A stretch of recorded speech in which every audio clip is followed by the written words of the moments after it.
Have you ever found yourself just wishing you had maybe a deeper handle on how your own body works? Not just the basics, but really understanding how to move through your day with maybe more ease, fewer aches, and well, just feeling more connected.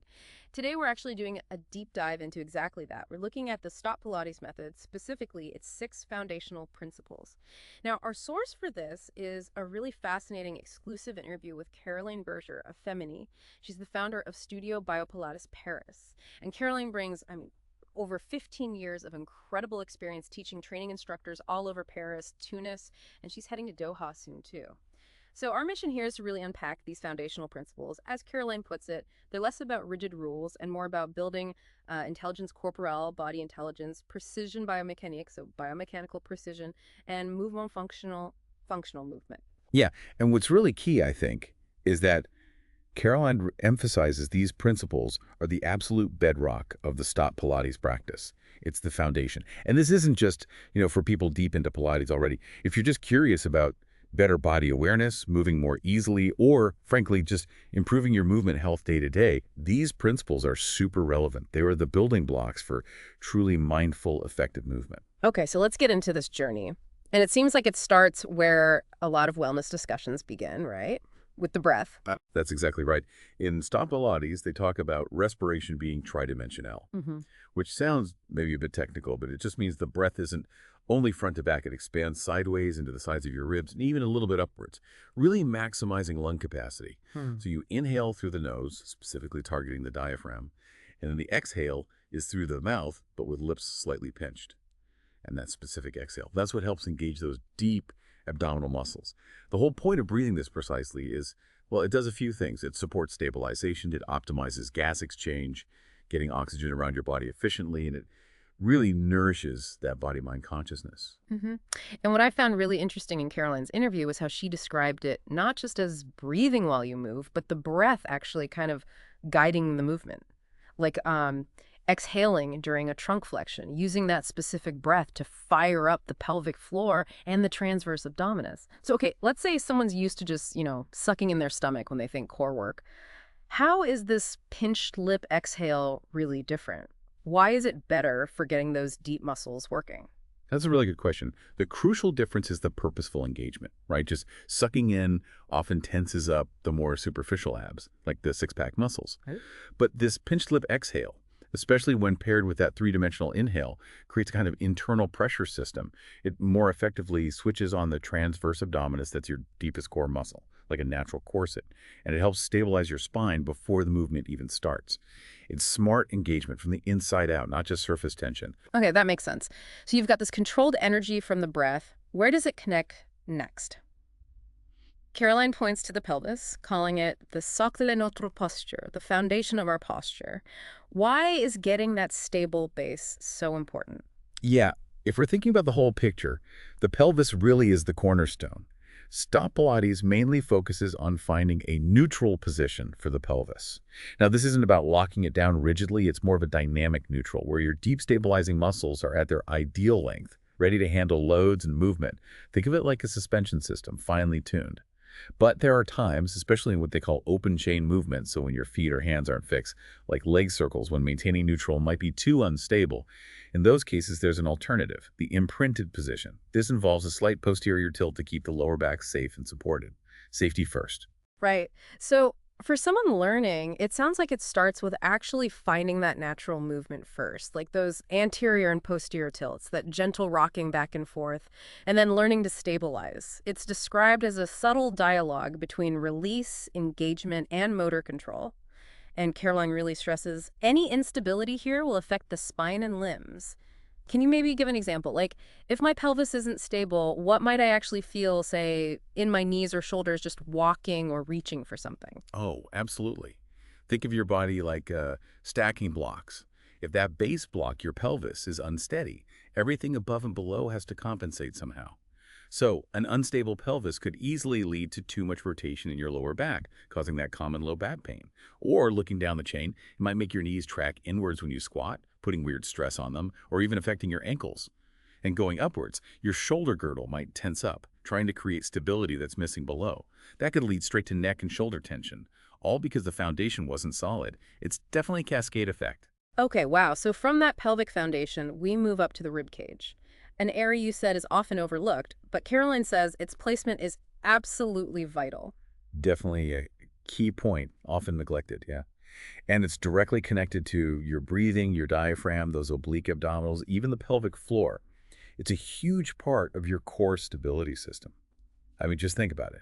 If your ribs are constantly flared out or too lifted, it completely disorganizes the entire postural line. It arches your upper back, disconnects you from your deep core. So the goal in Stot Pilates is finding a neutral placement, not flared, but also not collapsed downwards. This lets the diaphragm work properly and your core muscles engage like they're meant to. Caroline uses these really great visual cues in the interview. She mentions the pump handle for the upper ribs moving forward and up, and the bucket handle for the lower ribs moving out to the sides.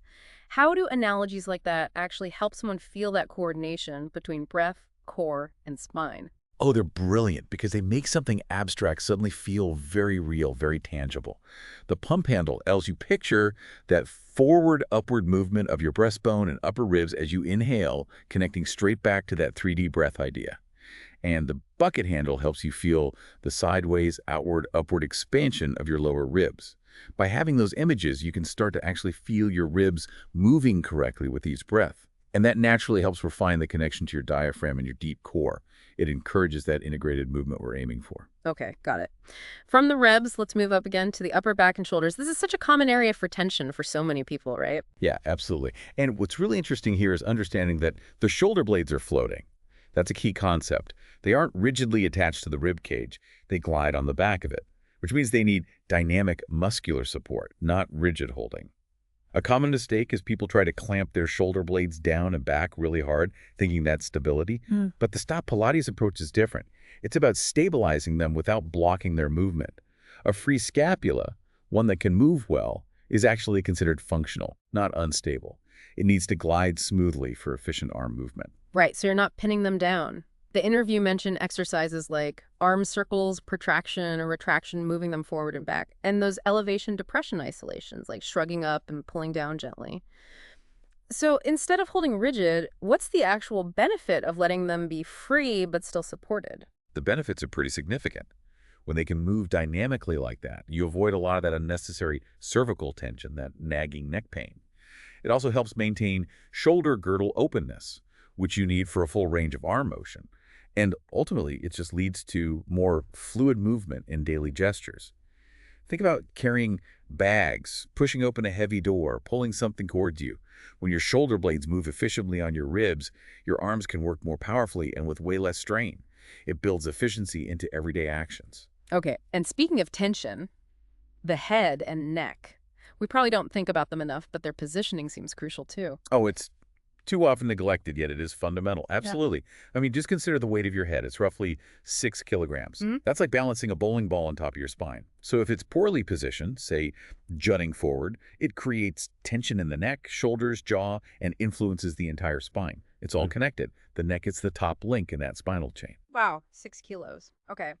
So how does this translate into movement and posture work in Stot Pilates? Caroline mentioned working on nodding, craniovertebral flexion, that tiny little nod to activate the deep neck flexors. Apparently that minimal movement actually helps initiate trunk flexion in things like abdominal preps, linking it right back to the core. And for going the other way, into extension, it starts with just a slight lifting of the chin to avoid using those big superficial neck muscles too much. She calls it pure finesse.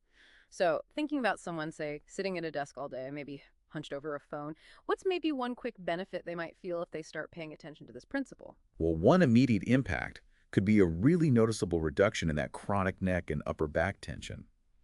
So many of us, without realizing it, push our chin forward or crane our neck, putting huge strain on those muscles. Just learning that subtle nodding movement helps wake up the deep stabilizing muscles in the front of the neck, the ones designed to support the head's weight properly.